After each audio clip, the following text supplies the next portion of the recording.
यहाँ पे बच्चों हम लोग अभी इंटीग्रेशन में एक्सरसाइज 9F को स्टार्ट करते हैं और ये जो 9F एक्सरसाइज है वो है पेज नंबर 256 पे। तो इसमें जो भी बेसिक्स होंगे वो भी मैं आपको बताता रहूंगा। सबसे पहले बच्चों आप ये समझो कि एरिया का मतलब क्या होता है। अगर हम एक बेसिक सा कर्व बनाएंगे तो मैं आपको सबसे पहले एरिया का मतलब समझाता हूँ। मतलब ये हुआ कि जैसे आपने कोई कर्व बना लिया, जैसे आपने ये कोई नॉर्मल सा कर्व बना लिया।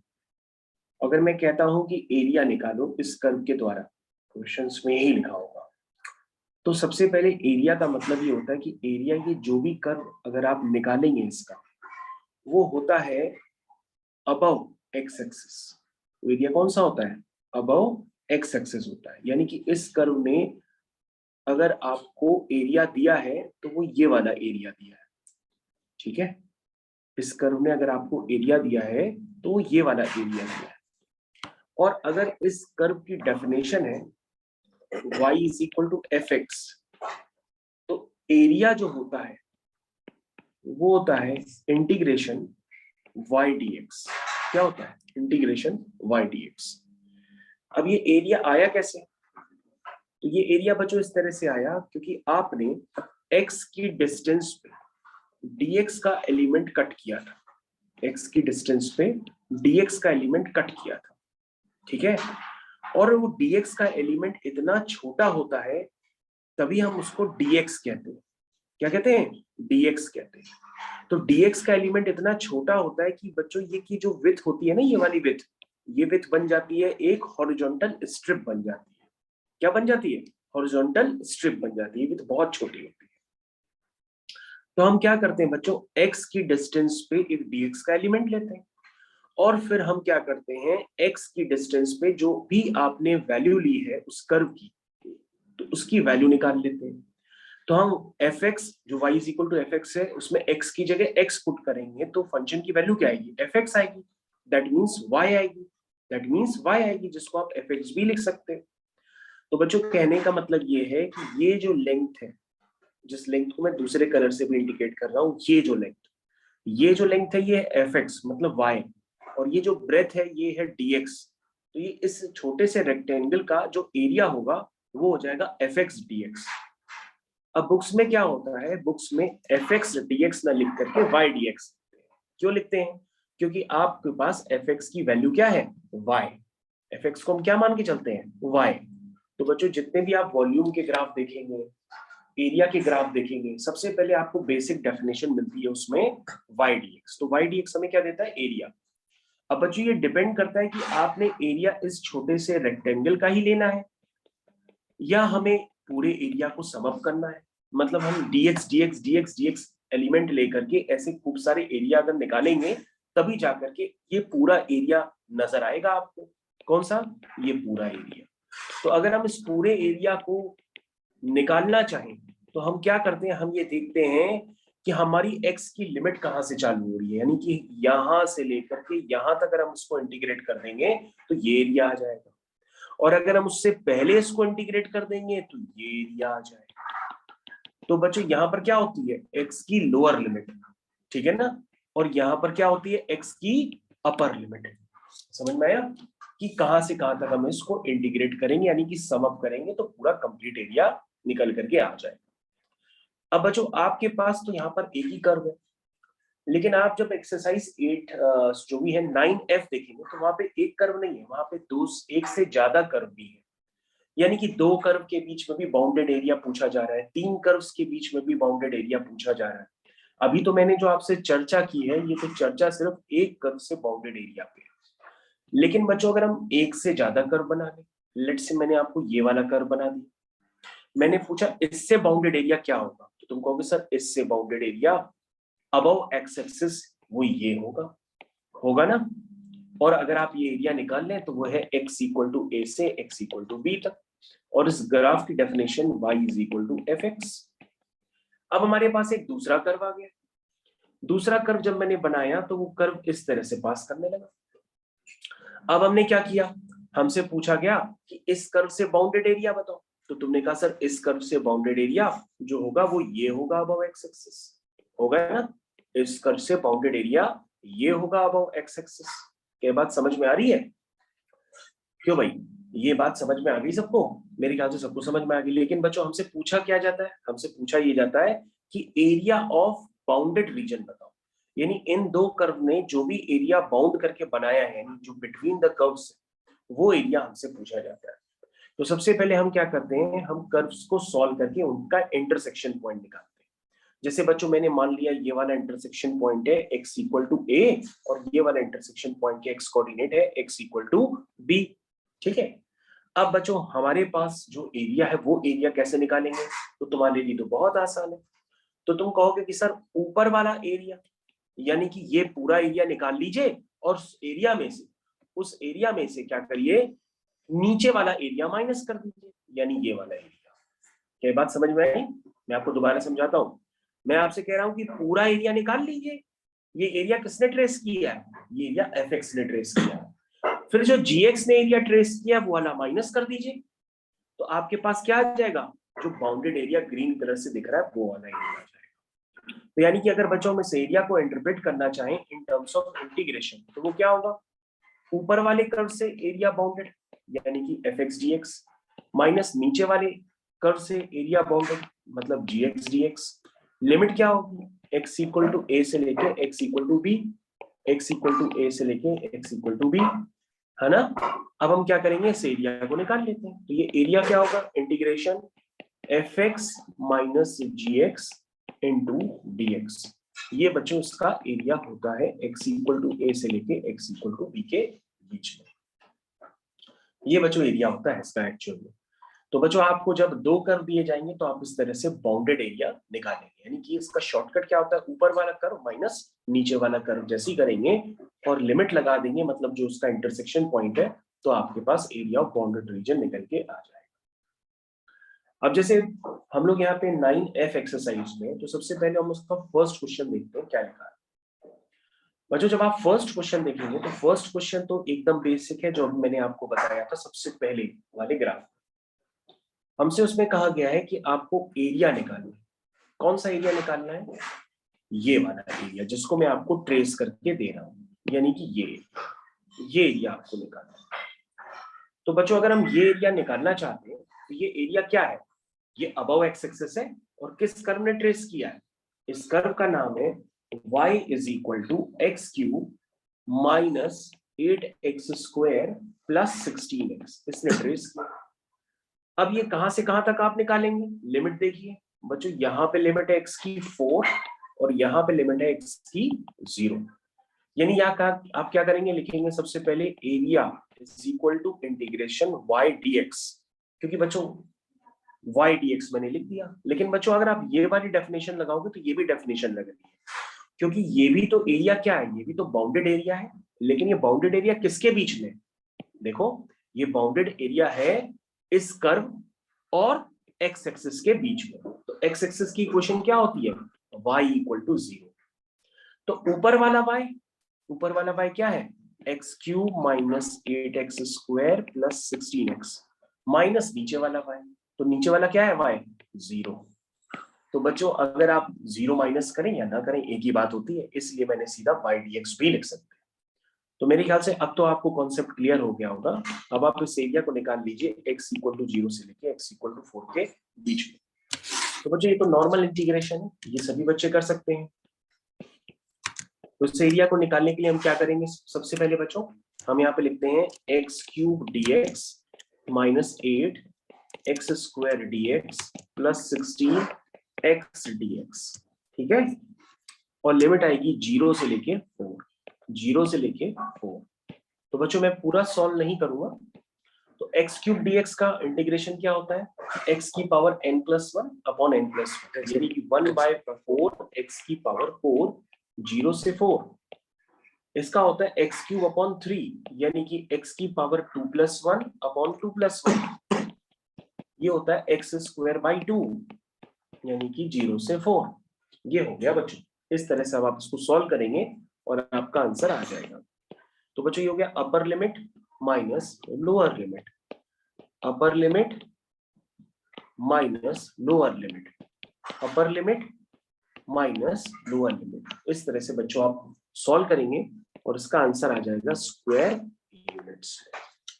तो बच्चों ये तो एकदम बेसिक क्वेश्चन था जो आपने अच्छी तरीके से देखा और आपको होपफुली समझ में आ गया। तो बच्चों अगला क्वेश्चन हम लोग क्या करते हैं, अब अगले क्वेश्चन की तरफ, दूसरे क्वेश्चन की तरफ धीरे धीरे मूव करना स्टार्ट करते हैं। तो बच्चों यहाँ पर आपके पास क्वेश्चंस काफी ढेर सारे हैं, तो जो आप बताएंगे वो भी हम कर देंगे। चलिए सबसे पहले हम क्वेश्चन करते हैं क्वेश्चन नंबर 3। क्वेश्चन नंबर 3 में एक्सरसाइज बदल रही है, उसका नाम है 9G। ठीक है, तो बच्चों हमारे पास दूसरी एक्सरसाइज है 9G, हम उसका क्वेश्चन कर रहे हैं, यानी हम लोग पेज नंबर है 262 पे। देखिए किस तरह से करते हैं। तो सबसे पहले क्वेश्चन नंबर 3 को आप ढंग से पढ़ लीजिएगा। क्वेश्चन नंबर 3 में आपके पास एक ग्राफिकल रिप्रेजेंटेशन है, और वो ग्राफिकल रिप्रेजेंटेशन एक कर्व का है। तो उसमें कर्व की जो इक्वेशन गिवन है, मैं कर्व आपको ट्रेस करके दे रहा हूं, उसमें जो कर्व की जो इक्वेशन गिवन है वो गिवन है y is equal to -x² plus 11x minus 18, ये बच्चों गिवन है। ठीक है, और उसके बाद आपके पास लाइन की भी इक्वेशन गिवन है, और लाइन की इक्वेशन है बच्चों 2y प्लस, मैं डायरेक्ट लिख देता हूं, y is equal to 12 minus 2x। ठीक है बच्चों, ये मैंने एक लाइन और कर्व की इक्वेशन आपको लिख के दे दी। अब ये कह रहा है हमें बाउंडेड एरिया निकालना है। क्या निकालना है? Bounded area. तो बाउंडेड एरिया बच्चों आपको ऑलरेडी बुक में दिया गया है बना करके, तो ये वाला बाउंडेड एरिया है between the curve and the line. तो मेरे ख्याल से ये सब बात सबको समझ में आ रही है, कर्व और लाइन के बीच में बाउंडेड एरिया। ठीक है, चलिए स्टार्ट करते हैं। सबसे पहले अब बच्चों हम लोग को यहाँ पर ये देखना है कि ये एरिया यहां से लेकर के यहां तक लाई करता है। तो सबसे पहले हम क्या करेंगे, हम दोनों कर्व को सॉल्व करके इनके इंटरसेक्शन पॉइंट निकालेंगे। तो पहले कर्व की इक्वेशन है -x² प्लस 11x माइनस 18। ठीक है, और ये किसके इक्वल हो जाएगी? दूसरे कर्व की इक्वेशन का y आप हमको बता दीजिए, y है इसका 12 माइनस 2x। ठीक है बच्चों, अब सारे टर्म्स हम कलेक्ट कर लेते हैं। तो ये हो गया -x² plus 11x plus 2x minus 18 minus 12 is equal to 0। That means -x², ये हो गया 13x, और ये हो गया 30 इक्वल टू 0।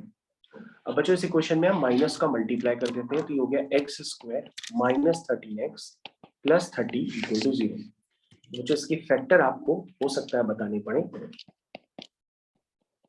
सर 10 लिख देता हूँ, 10 3 या 30। यस, बिल्कुल सही जवाब।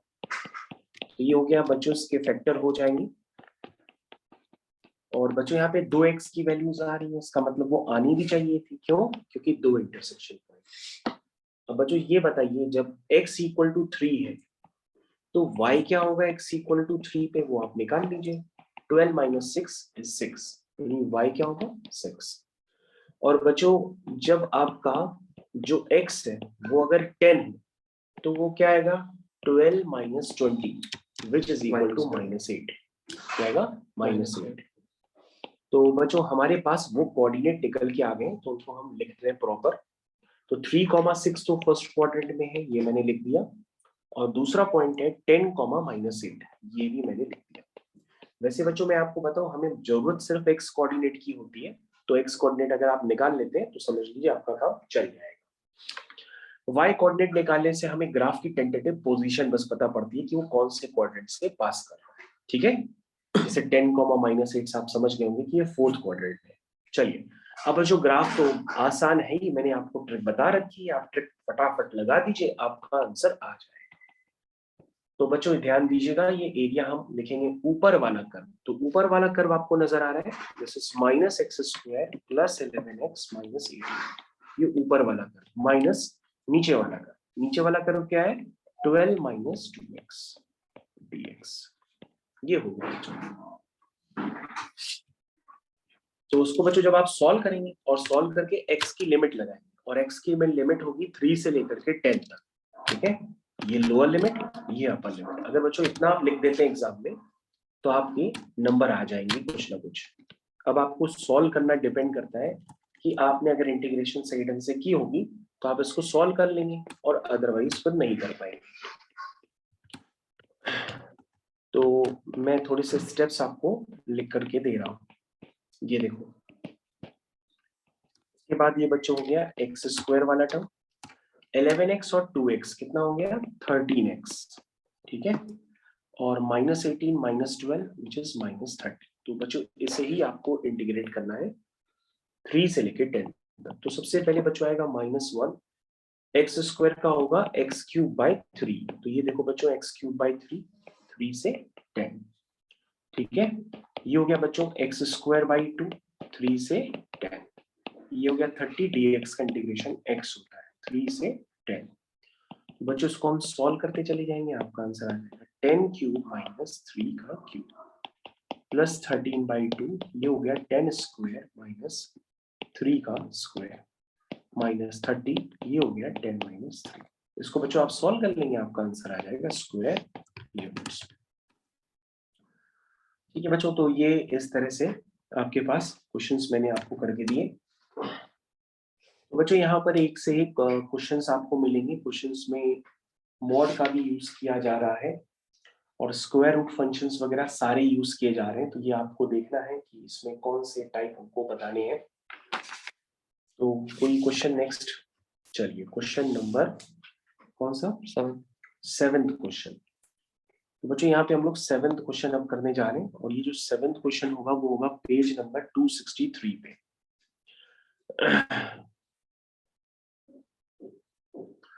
ठीक है बच्चों, तो 263 पेज नंबर पे, पेज नंबर 263 क्वेश्चन नंबर 7।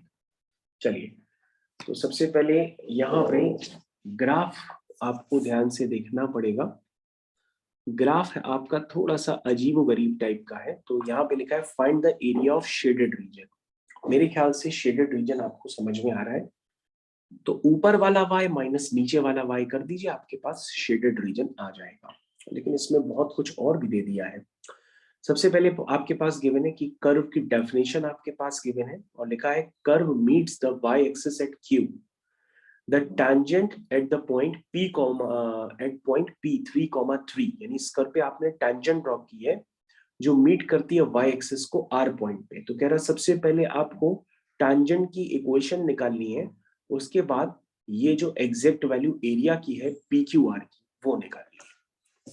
तो बच्चों इसमें तो दूसरी वर्किंग भी दे दी गई है सारी। तो सबसे पहले बच्चों ये तो एप्लीकेशन ऑफ डेरिवेटिव से बिलोंग कर रहा है क्वेश्चन। तो एप्लीकेशन ऑफ डेरिवेटिव और एरिया को मिक्स करके क्वेश्चन बनाया गया है। तो ये डिपेंड करता है कि अगर आपने एप्लीकेशन ऑफ डेरिवेटिव के क्वेश्चंस लगाए होंगे तो फिर ये क्वेश्चन आपको जल्दी समझ में आएगा। तो इस कर्व पे बच्चों मैंने एक टेंजेंट ड्रॉ की है, ये मैंने टेंजेंट ड्रॉ की। तो सबसे पहले मैं कर्व की इक्वेशन लिख ही देता हूं। कर्व की डेफिनेशन है y is equal to under root of 2x plus 3। ठीक है, ये कर्व की बच्चों डेफिनेशन है। ओके, तो कर्व की डेफिनेशन मेरे ख्याल से क्लियर है सबको। उसको आप y square equal to 2x plus 3 भी लिख सकते हैं। चलिए बच्चों, अब हमारे पास ये जो कर्व है ये मीट करता है कहाँ पे, ये y एक्सिस को q पॉइंट पे मीट करता है। तो q पॉइंट पर बच्चों क्या होगा, q पॉइंट पे क्या होगा, x कोऑर्डिनेट 0 होगा। तो y क्या आएगा √3। तो 0,√3 एक पॉइंट हो गया। अब बच्चों हमें इस कर्व पे 3,3 पे टेंजेंट ड्रॉ करनी है। तो बच्चों टेंजेंट की इक्वेशन आप चाहें जैसे निकालना चाहें निकाल लीजिए। सबसे पहले आप कर्व की इक्वेशन लिखिए। कर्व की इक्वेशन है 2x प्लस 3 का स्क्वायर रूट। सबसे पहले बच्चों हम लोग टेंजेंट का स्लोप निकालते हैं। सबसे पहले हम इसको डिफरेंशिएट करेंगे। रूट यू का डिफरेंशिएशन होता है 1/2√u, ठीक है। और 2x प्लस 3 का फिर से करेंगे तो इंटू 2 आ जाएगा। तो हमने इसको ऊपर इंटू 2 कर दिया। अब बच्चों ये 2 से 2 कैंसिल हो जाएगा। तो आपके पास dy/dx निकल करके आ जाएगा 1/√2x प्लस 3। उसके बाद बच्चों आपको dy/dx निकालना है। कौन से पॉइंट पे निकालना है, 3,3 पे। चेक कर लीजिएगा बच्चों, ये 3,3 इस कर्व को सेटिस्फाई भी करना है। तो ये हो गया 2 × 3 + 3। जरा चेक करिए, यानी ये पॉइंट बच्चों क्या निकल के आया है 2 3 जा 6, 6 + 3 9, 9 का स्क्वायर रूट होता है 1/3। यानी बच्चों टैंजेंट का स्लोप आ गया, क्या आ गया 1/3। अब बच्चों पॉइंट पता है, अब ध्यान से देखिए, अब आपको इस लाइन की इक्वेशन निकालनी है। लाइन किससे पास हो रही है 3,3 से, उस लाइन का स्लोप पता है आपको। तो हम क्या करेंगे, लिखेंगे y = mx + 3। हमारे पास बच्चों जब पॉइंट पता होता है x1 y1, स्लोप पता होता है, तो लाइन की इक्वेशन होती है y - y1 = m times x - x1। तो मेरे स्कूल में सर ये भी लगा देते हैं y = mx + c कहते हैं, वो भी लगा सकते हैं। चलिए, तो y - y1 = m times x - x1। तो ये बच्चों हो गया। तो बच्चों आपके पास एक ही बार में ये इक्वेशन आ गई। अब आप इसको सिंप्लीफाई कर लीजिए। y - 3 = क्या हो गया ये x/3 - 3/3 which is equal to 1।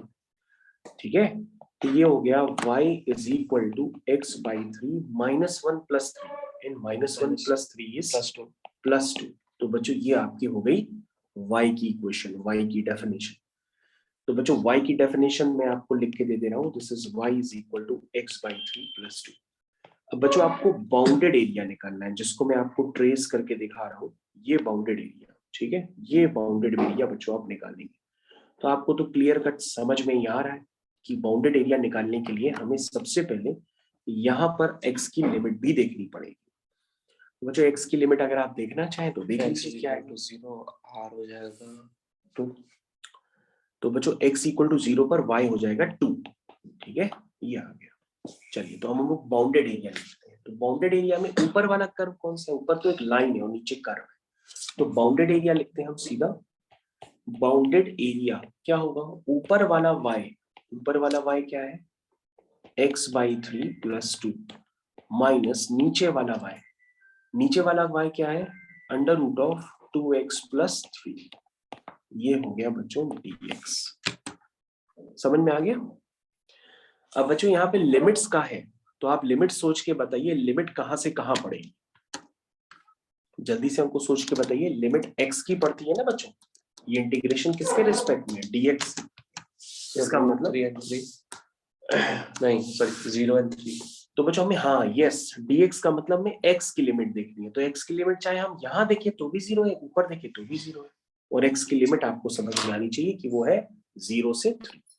तो बच्चे बस आपको ये इंटीग्रेट करना है, आपका आंसर आ जाएगा। तो यही है बच्चों प्रॉपर वर्किंग। तो मैं आपको थोड़ा सा लिख देता हूँ। This is 1/3 x dx + 2 times dx। तो बच्चों √2x + 3 का आप इंटीग्रेशन आप हमको बताएंगे क्या होता है।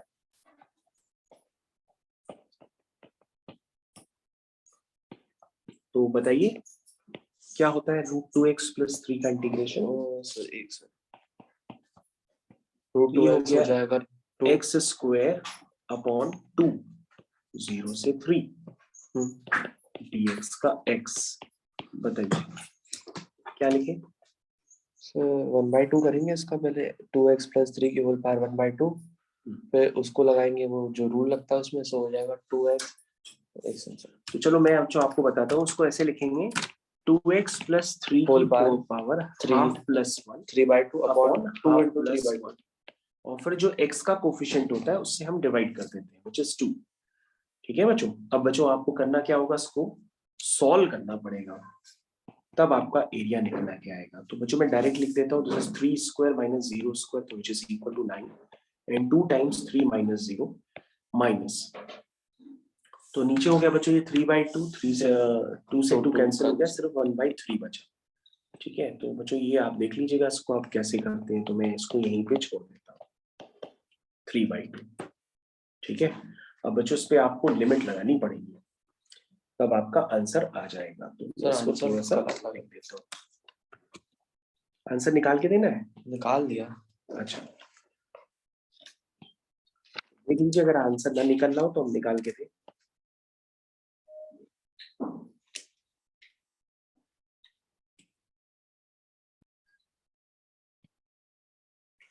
तो होपफुली बच्चों आप ये जो है आंसर निकाल लेंगे खुद से। मैं आगे कंटिन्यू करता हूँ, और वो क्वेश्चन नंबर है 9। क्वेश्चन नंबर 9, और बच्चों क्वेश्चन नंबर 9 जो है वो है पेज नंबर 264 पे, पेज नंबर 264 पे क्वेश्चन नंबर 9। तो देखिए किस तरह से करना है इसको।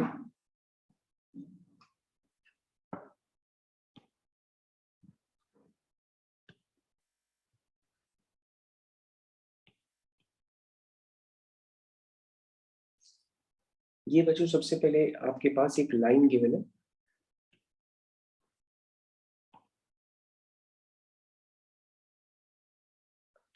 चलो हम दूसरा एक बार आपको कर्व दोबारा ट्रेस करके दे रहे हैं। तो ये कर्व बच्चों कुछ इस तरह से है, लाइक दैट। ये है बच्चों। बच्चों क्वेश्चन तो काफी बड़ा लग रहा है, चलो देखते हैं पहले क्या क्या गिवन है। सबसे पहले हमारे पास गिवन है द डायग्राम शोस, डायग्राम में आपके पास कर्व की इक्वेशन तो बच्चों गिवन है पहले से। कर्व की इक्वेशन है y is equal to 4x minus x cube. लिखा है the point P has coordinate 2,0। चलो ये तो अच्छी बात हो गई, क्योंकि आपको वरना ये P पॉइंट निकालना पड़ता। तो ये 2,0। Q के कोऑर्डिनेट गिवन है, Q के कोऑर्डिनेट भी गिवन है, वो है -4,48। कह रहा find the equation of tangent to the curve at P। तो P पॉइंट पे बच्चों टेंजेंट की इक्वेशन तो सभी लोग अब लिख सकते हैं, क्योंकि आपने फिर से सीख लिया आज। उसके बाद कह रहा find the area of shaded region. तो हो जाएगा बच्चों P पॉइंट पे टेंजेंट की इक्वेशन तो आप खुद से ही निकालेंगे। सबसे पहले आप इस कर्व को डिफरेंशिएट कर देंगे, तो ये हो जाएगा dy बाय dx, 4x का 4 हो जाएगा, x क्यूब का हो जाएगा 3x स्क्वायर। बच्चों dy बाय dx आपको निकालना है एट पॉइंट 2,0, तो हो जाएगा 4 माइनस 3 इंटू 2 का स्क्वायर, 4 माइनस 2 2 जा 4, 4 3 जा 12, दिस इज -8। ये आ गया बच्चों, यानी आपके पास ये स्लोप आ गया। तो लाइन की इक्वेशन यानी टैंजेंट की इक्वेशन आपके पास आ जाएगी। तो बच्चों टैंजेंट की इक्वेशन में लिख के दे रहा हूँ, y minus y1 is equal to m times x minus x1। ये बच्चों टैंजेंट की इक्वेशन आ गई एक ही बार में, 8x प्लस 16। तो ये होगा बच्चों -8x प्लस 16। ये बच्चों आपके पास y की इक्वेशन आ गई। अब बच्चों आपको बाउंडेड एरिया देखना है, तो बाउंडेड एरिया आप समझिए कहां पर है। ये है बच्चों बाउंडेड एरिया, ठीक है। ये बच्चों आपको बाउंडेड एरिया निकालना है, ठीक है। इस बाउंडेड एरिया को निकालने की कोशिश करिए, किस तरह से निकलने वाला है वो हमको बताइए। ट्रिक तो वही है बच्चों, ऊपर वाला y माइनस नीचे वाला y। लेकिन बच्चों अब जो आगे क्वेश्चंस बनेंगे उसमें थोड़ा सा और भी होगा, अभी तो आपका यही कॉन्सेप्ट काम बन गया। ऊपर वाला y माइनस नीचे वाला y, इसमें बच्चों कोई ऐसा खास काम नहीं होगा। x माइनस 4 हम एरिया लिख देते हैं। एरिया आपका हुआ इंटीग्रेशन ऊपर वाला y, तो ऊपर वाला y मतलब टेंजेंट की equation which is 16 minus 8x, समझ में आया। माइनस नीचे वाला y, नीचे वाला y मतलब कर्व की इक्वेशन, मतलब 4x माइनस एक्स क्यूब। इसको बच्चों हम लगाएंगे dx और इंटीग्रेट करेंगे। तो बच्चों x की लिमिट आप बता सकते हैं, यहाँ पे देखिए बच्चों, ये है बच्चों x की लिमिट -4, ठीक है। ये है -4 से लेकर के 2, -4 से लेके 2। तो बच्चों उसको आप सॉल्व करेंगे, आपका एरिया आ जाएगा स्क्वायर यूनिट्स में। इसको मैं थोड़ा सा लिख देता हूँ, just 16 minus 8x minus 4x plus x cube dx। ये हो जाएगा further 16 minus 12x plus x cube dx। x की लिमिट है -4 से 2, -4 से 2।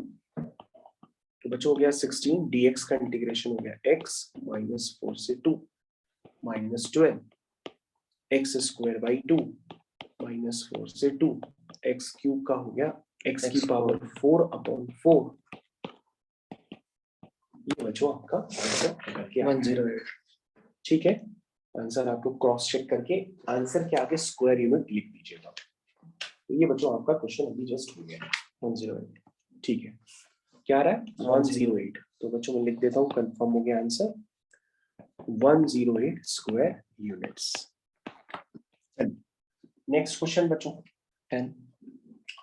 10th क्वेश्चन है ना सर, आप ये सुना क्योंकि वो भी सेम है। हाँ ठीक है।